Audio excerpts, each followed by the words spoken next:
আসসালামু আলাইকুম। আজকে আমরা যুব সমাজের পক্ষ থেকে মসজিদে ইফতারের আয়োজন করেছি।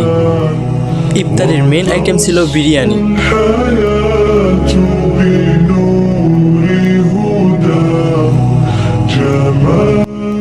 আর সকালে ঘুম থেকে উঠে আমরা বাজারে গিয়ে গোশত কিনে নিয়ে আসছি, আর এই গোশত দিয়ে আমরা বিরিয়ানি রান্না করব। আমাদের মসজিদের হুজুরকে দিয়ে আমরা চুলায় আগুন ধরিয়ে নিয়েছি, আর ওইটা আমি ভিডিও করতে পারিনি। বাবুর্চি গোশতের ভিতরে বিভিন্ন ধরনের মশলা দিয়ে আগে গোশতটাকে ম্যারিনেট করে নিয়েছে। আগে গোশতটাকে রান্না করা হবে, এরপর বিরিয়ানির চাল সেদ্ধ করা হবে, এরপর সম্পূর্ণ বিরিয়ানি রান্না করা হবে। এখন গোশতটাকে রান্না করা হচ্ছে এবং কিছুক্ষণের ভিতরেই গোশতটাকে উঠায় নেওয়া হবে এবং বিরিয়ানির চাল সেদ্ধ করার জন্য চুলায় দিয়ে দেওয়া হবে। এইটা হচ্ছে বিরিয়ানির গোশ, আর এটাকে এখন উঠায় নেওয়া হবে এবং এইখানে 22 কেজি গোশ আছে এবং এই 22 কেজি গোশ দিয়ে 2 ডেক বিরিয়ানি রান্না করা হবে। আর চাউল মোট 27 কেজি, আর আমরা 200 মানুষের আয়োজন করেছি। নতুন চাল থাকার কারণে বিরিয়ানিটা একটু নরম হয়েছে, তবে বিরিয়ানিটা অনেক মজা হয়েছিল।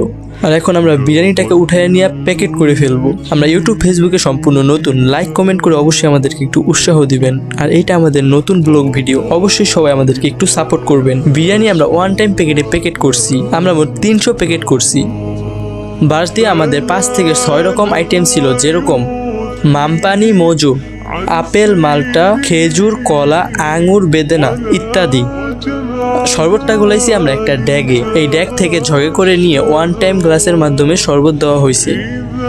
আগে মসজিদের ফ্লোরে সুন্দর করে প্লেটগুলোকে সাজিয়ে নিছি, এরপর প্রত্যেকটা প্লেটে এক এক করে যাবতীয় ফল এবং খাবারগুলোকে দেওয়া হয়েছে এবং এখানে যারা ছিল সবাই সুন্দর করে কাজ করতেছিল।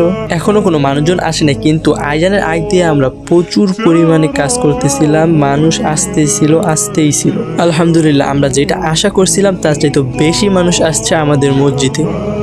আমরা আশা করছিলাম 250 থেকে 300, কিন্তু আমাদের মসজিদে মানুষ আছে 450 থেকে 500। এই আয়োজনটি করা হয়েছে এলাকার প্রবাসীদের সহযোগিতায়। ভিডিওটি ভালো লাগলে অবশ্যই লাইক এবং কমেন্ট করতে ভুলবেন না। আর অবশ্যই আমাদের চ্যানেলে নতুন হলে অবশ্যই আমাদের চ্যানেলটিকে সাবস্ক্রাইব করবেন।